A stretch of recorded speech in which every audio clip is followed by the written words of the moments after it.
বাংলায় একটা কথা আছে, হয় সদায় না হয় বিদায়। ব্রাজিলের জন্য আজকের ম্যাচটা ঠিক তেমনই। জাপানের বিপক্ষে তাদের মাঠে নামতে হবে রাউন্ড অফ 32-তে, যেখানে জাপান তাদের কঠিন চ্যালেঞ্জ দিতে প্রস্তুত।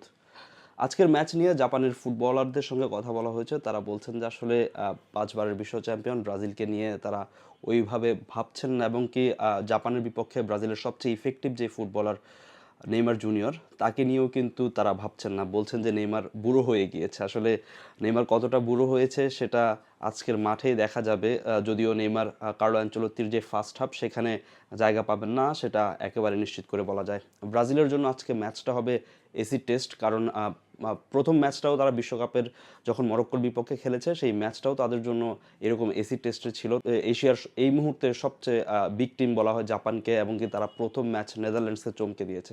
সেখানে আসলে জাপানের বিপক্ষে তাদের ম্যাচটা কঠিন হতে যাচ্ছে, সেটা বলার অপেক্ষা রাখে না। আর যদি ব্রাজিলের স্কোয়াডটা নিয়ে একটু যদি চেষ্টা করতে চাই, কার্লো অ্যানচেলত্তি গ্রুপ পর্বে যে এই সমস্যাটা ফেস করেছিলেন, একটা গোছানো স্কোয়াড, সেই গোছানো স্কোয়াডটা কিন্তু হয়তো তিনি পেয়ে গেছেন। ব্রাজিলের তার যে ড্রিম একাদশ, সেই ড্রিম একাদশ নিয়েই তিনি হয়তো মাঠে নামবেন। দুই যে ফুল ব্যাক পজিশনে ডগলাস সান্তোস কিংবা দানিলো তারা থাকবেন। সেন্টার ব্যাক পজিশনে আসলে দুর্দান্ত ফর্মে থাকা গ্যাব্রিয়েল কিংবা মার্কিউনাস, তারা দুজন থাকবেন। তবে একটু কনফিউশন থাকবে ক্যাসিমিরোকে ঘিরে।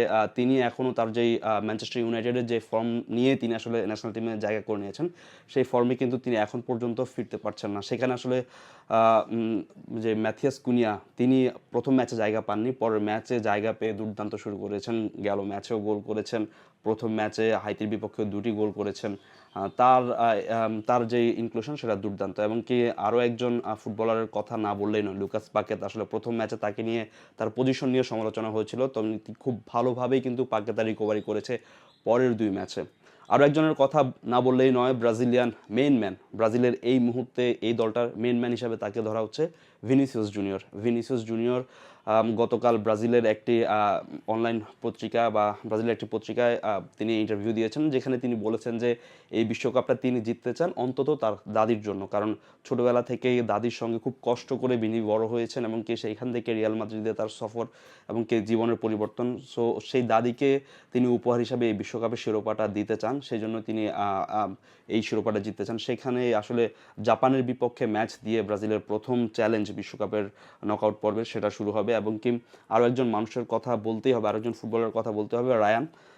রায়ানকে আসলে কার্লো আনচেলত্তি কেন দলে নিয়েছে সেটা নিয়ে অনেক বিতর্ক হয়েছে, সেটা নিয়ে অনেকের মনে সন্দেহ ছিল।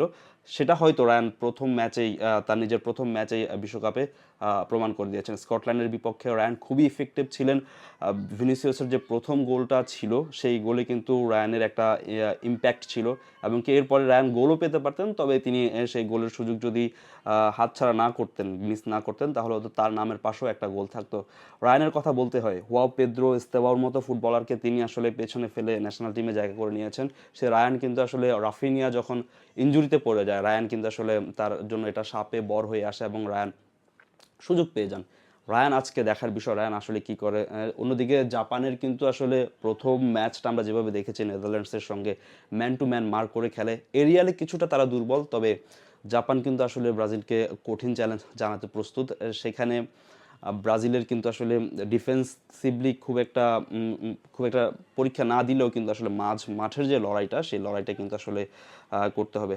জাপানের বিপক্ষে ব্রাজিলের আরও একটা চিন্তার কারণ হচ্ছে যে সবশেষ যে দেখায়, আসলে এই জাপানের কাছেই কিন্তু ব্রাজিল হেরেছিল 3-2 গোলে।